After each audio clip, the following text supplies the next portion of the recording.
Ladies and gentlemen, Australia's back at it again with the notoriously strict video game rating system, and this time it's the highly anticipated Hunter Nen X Impact that's been caught in the crossfire. Yup, you heard that right, fans down under won't be able to play the new fighting game based on the legendary anime series.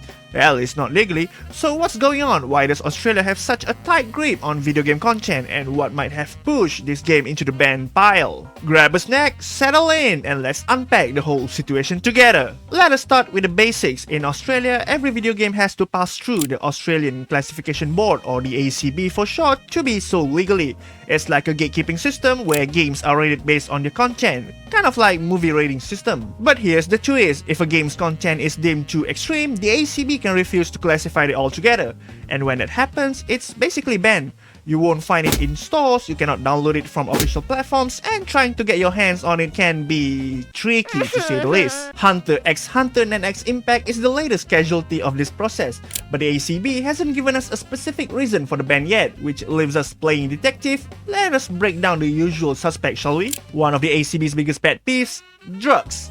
Specifically, any game that shows drug use as having a positive impact on gameplay. If your character gets stronger, faster, or even heals because of drug use, that's a big no-no for the ACB. For example, Disco Elysium, the final cut. That game was initially banned because players could use substance to enhance their character stats.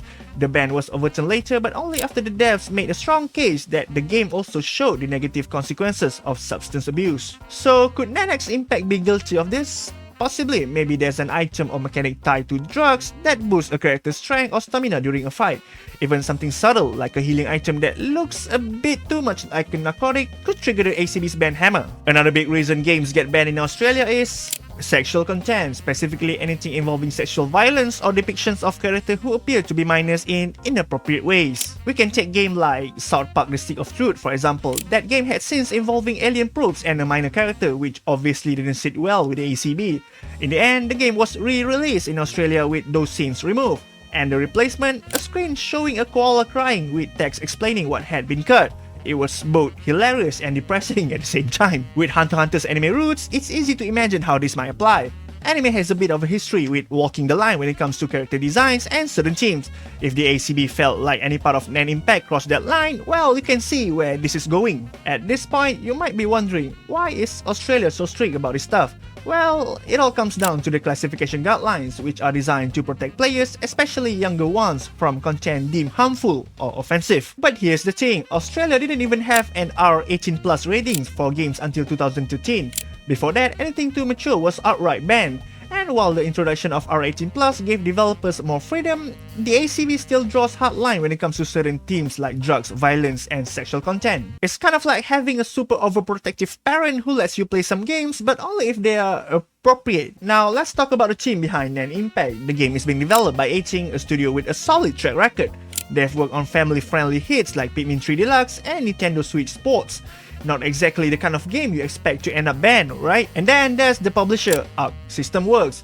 These guys are legends in the fighting game world, known for titles like Guilty Gear and Dragon Ball FighterZ. So yeah, Nen Impact comes with a pretty impressive pedigree. But even big names like this aren't immune to Australia's strict rules. If the ACB says no, then that's it, unless the publisher appeals, and let's be real, appeals aren't always successful. So what's next for Hunter x Hunter Nen Impact? Well, Arc System Works could appeal the decision. That's what happened with Disco Elysium, and it worked out in the end.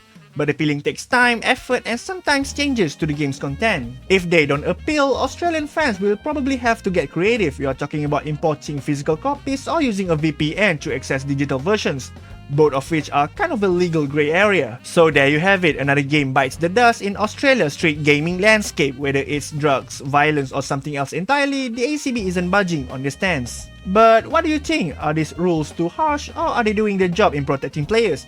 And for Australian fans, we'll try to find a way to play the game anyway. And that's it for today's video. Let us know what your thoughts down in the comments below. And hey, while you're here, if you like the video, hit the like button. If you dislike the video, hit the dislike button. Don't forget to subscribe. And thanks for watching. And as always, I'll see you on the next news.